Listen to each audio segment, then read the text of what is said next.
El amor es el antídoto natural del miedo. ¿Por qué? Porque cuando tú amas a una persona, no la tienes miedo. Y porque cuando una persona te tiene miedo, pero se siente amada por ti, deja de tener miedo. Entonces, ¿de qué amor estamos hablando? Hay tres sentimientos que son incluso emoción. La diferencia entre sentimiento y emoción es la emoción es un proceso corporal y el sentimiento es la percepción consciente de eso que está ocurriendo en el cuerpo. Hay tres sentimientos y emociones que son tremendamente disfuncionales en el ser humano. Tremendamente disfuncionales. La ira, el miedo y la culpa. La ira tiene dos expresiones. La ira exterior, que podemos ver desde la persona que insulta, hasta la persona que hace gestos de amenaza, hasta la persona que golpea o incluso mata. Pero hay una forma mucho más oculta, que es la ira encerrada, la ira contenida, el volcán durmiente. Y que en un momento determinado tu hijo, tu hija, tu pareja, un compañero, un amigo dice algo y saltas con una tremenda violencia, ¿no? Esa es la ira. El miedo. El miedo es una emoción que, ajustado en intensidad y en contexto, tiene todo el sentido del mundo. Si yo me voy a un parque natural en la India y no tengo precaución, sabiendo que hay serpientes cobra, sabiendo que hay tigres y sabiendo que hay leopardos, soy un insensato. El problema del miedo en el ser humano es que la mayor parte de los miedos son generados por la mente. Entonces, cuanto más miedo tenga yo a una persona, más la voy a atacar y voy a sentir que me estoy defendiendo. Yeah. Entonces hay que tener mucho cuidado porque la ira y el miedo son las dos caras de la misma moneda, exactamente la misma moneda. Si yo tengo ira y ataco, tengo miedo a la reacción. Si tengo miedo, para protegerme, ataco. Entonces, estas dos emociones van por un lado. Y la tercera es la culpa. La culpa no tiene nada que ver, absolutamente nada que ver, con la tristeza por el error cometido y la llamada al arrepentimiento. He cometido un error, he hecho un daño, ha tenido unas consecuencias, lo siento profundamente y voy a ver cómo puedo reparar esto. Eso es necesario y perfectamente válido. La culpa es el castigo que yo infrinjo en otra persona o en mí para hacerme sufrir de forma constante. Me hago sufrir porque soy culpable de lo que hice. Me hago sufrir porque soy culpable de lo que soy. Me hago sufrir porque cometeré errores y meteré la pata. Entonces la culpa es devastadora. Y los tres, yo le llamo los tres jinetes del apocalipsis, porque la ira, el miedo y la culpa van siempre de la mano. Entonces, ¿qué te diría? Lo primero que te diría es que es absolutamente esencial vigilar la mente. Y cuando tú sientas ira, lo primero que tienes que hacer es no abrir la boca y no mandar un email y no llamar por teléfono o mandar un WhatsApp, porque eso es una bomba de relojería. Yo a veces lo he comentado en algún curso que he dado, digo, si estás muy enfadado con alguien, le quieres mandar un email y dices, no, este es el email que le tengo que mandar, tú te lo mandas a ti mismo y lo lees al día siguiente. Pues si lo lees en el momento, dices, perfectamente justifica. Cuando ves al día siguiente que se ha reducido toda la tensión emocional, dirás, menos mal que no lo mandé. Lamentablemente a veces, por no saber sujetar nuestra lengua, pronunciamos el discurso que más vamos a lamentar. Entonces, lo primero ante la ira es no te dejes llevar por ella. No niegues que la tienes, porque si la intentas bloquear, la ira te va a salir por otro lado. Reconoce que tienes ira aunque sea con tus seres más queridos. Es decir, no la bloquees. En segundo lugar, no actúes actúes en base a la ira. Tú puedes tener ira, pero tú tienes la capacidad de no responder, de no reaccionar de acuerdo a esa ira. En tercer lugar, lo que tienes que hacer es observar la ira. Tienes que desapegarte de la ira. Sé que es difícil, también sé que se puede hacer. Es decir, intenta tomar distancia y observa esa ira, cómo está afectando tu cuerpo. Notarás a lo mejor que se te contrae la mandíbula, notarás que la respiración es más torácica. Obsérvalo. El simple distanciamiento es como si le quitara potencia a esa ira. Luego toma 3 respiraciones profundas. 1, 2 o 3. Y finalmente hazte una pregunta. ¿Qué es lo más importante aquí? Y entonces descubrirás que lo más importante aquí no es reaccionar, sino responder. Como todo pide un entrenamiento, y cuanto mejor nos entrenemos, mejor vamos a poder gestionar esto.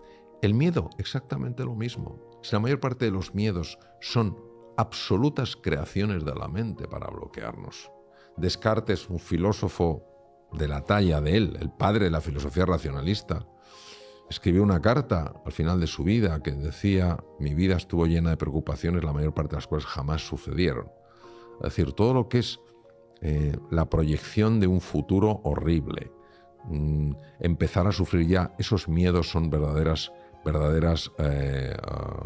engaños de la mente, lo que los hindús llaman maya, ¿no? de un espejo erróneo. ¿Y qué es lo que yo recomiendo? Yo lo que recomiendo es conocer la realidad. Para conocer la realidad tenemos que dejar de juzgar y empezar a explorar. Es decir, alguien dice una cosa y ya me lleno de ira, porque he dado por hecho que lo que yo he interpretado es la única realidad. Y no es la realidad, es una realidad, la mía. Si yo en ese momento juzgo y condeno y castigo, me sale mi ira o mi miedo, porque si mi ira le afecta a otra persona a ver cómo contraataca, yo no podré conocer. Si yo tengo la humildad de decir: mi realidad no es la realidad, es una realidad. ¿Qué es lo que has querido decir? Explícamelo. Muchísimas veces nos vamos a dar cuenta que la interpretación que hemos hecho no se ajusta para nada con la intención de la persona. Y al final uno tiene que hacerse una pregunta muy sencilla. ¿Cuál es la consecuencia de la ira y el miedo en el cuerpo? Pues yo te voy a poner un ejemplo, ¿no? Conozco una persona magnífica. En un momento de ira, se quedó sin ver por un ojo. Pero de repente lo llevaron a urgencias. Wow. Cuando me lo comentó, llevaba ya 17 operaciones por desprendimiento de retina. 17. La habían operado 17 veces. Yo no sabía que se podía operar la retina tantas veces.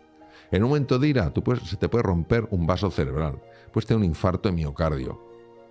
Entonces, el propio cuerpo nos está diciendo que esas emociones, aunque nos parecen justificadas, no lo son. No lo son. Podemos establecer límites con firmeza sin tener que ser asesorados por la ira. Porque en la ira tú eres consciente de lo que dices, pero no eres consciente de cómo lo dices. Entonces yo te diría que es un entrenamiento progresivo donde todos tenemos que ir ganando habilidad. Yo el primero, nos equivocaremos, pero aprenderemos. Ahí está también la resiliencia de la que hablábamos antes. La resiliencia es: me he equivocado, pero no me voy a castigar el resto de mi vida por haberme equivocado. ¿Qué puedo aprender de esto? Voy a volver. Y mañana lo haré mejor. Y mañana, pues si reacciono, reaccionaré con menos intensidad y durante menos tiempo. Y así es como vamos ganando ese espacio que se llama libertad.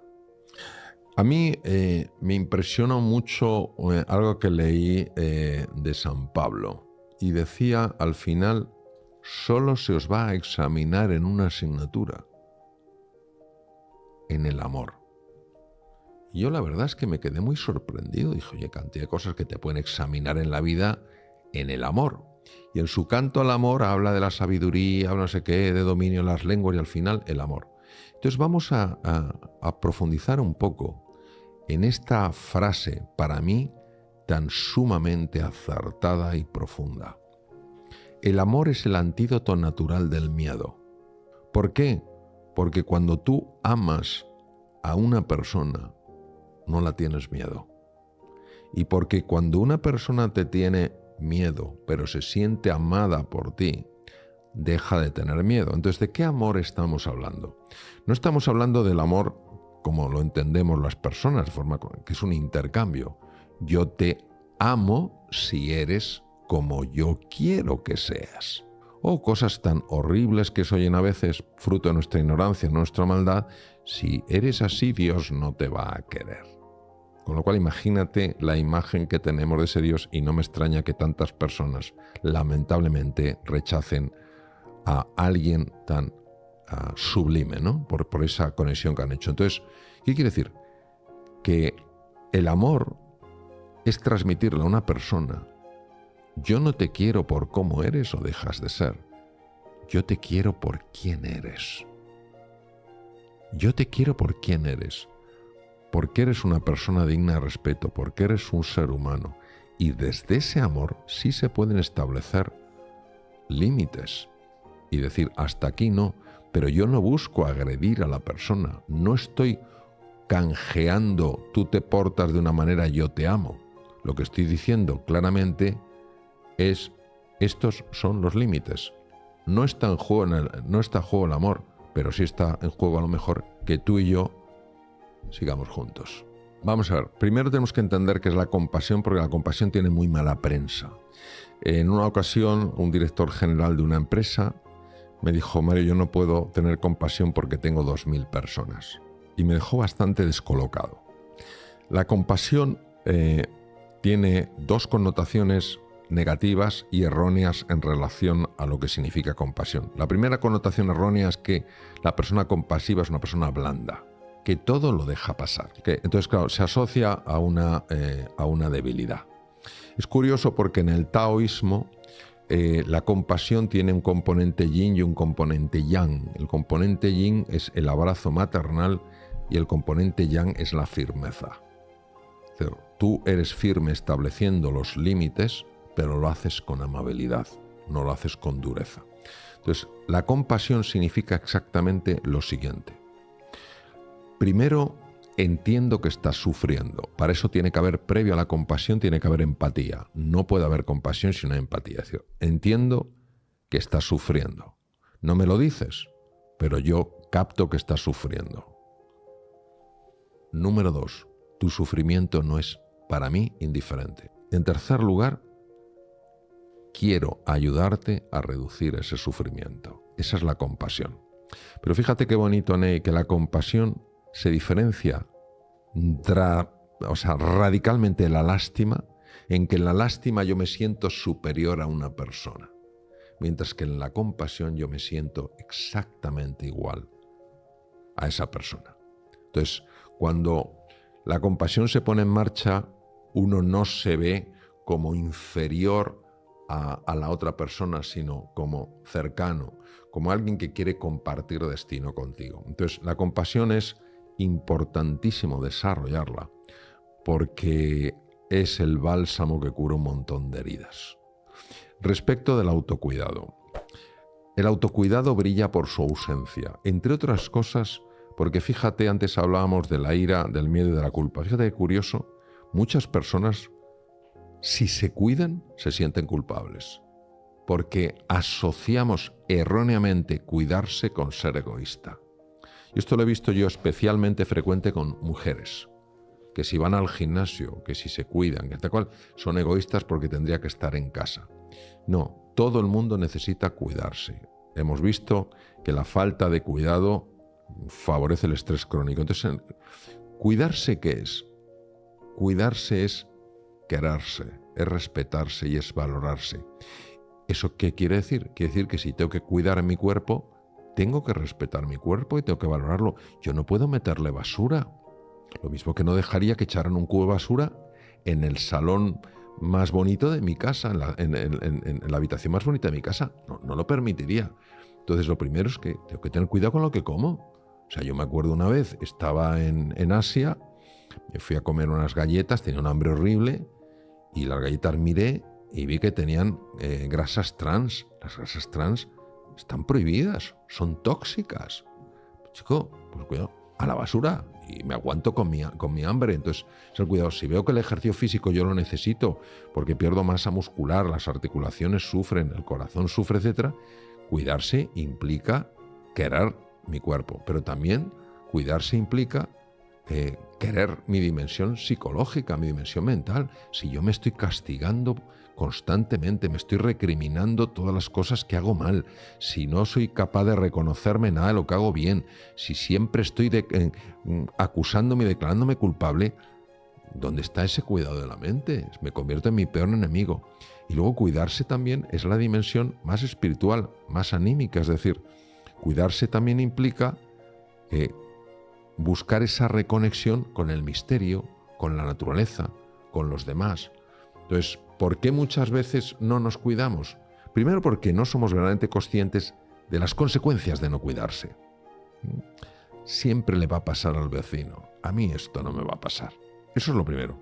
Y en segundo lugar, Ney, porque realmente no nos queremos.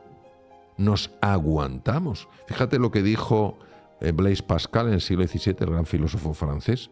Dijo: he descubierto el origen de la infelicidad del ser humano. Toma ya. Su incapacidad para mantenerse solo en una habitación. Fíjate que se han hecho estudios, esto va a ser difícil de creer, es real, donde personas han preferido recibir descargas eléctricas a quedarse solos en su habitación. Si tú te das cuenta hoy en día, el nivel de distracción que hay, ¿por qué hay tanto nivel de distracción? ¿Por qué necesito distraerme cada 2x3? Porque me cuesta estar solo, me cuesta estar sola. Entonces yo creo que cuando nos queramos un poco más y seamos conscientes de las consecuencias beneficiosas de cuidarse y de las consecuencias negativas de no cuidarse, no lo tomaremos en serio.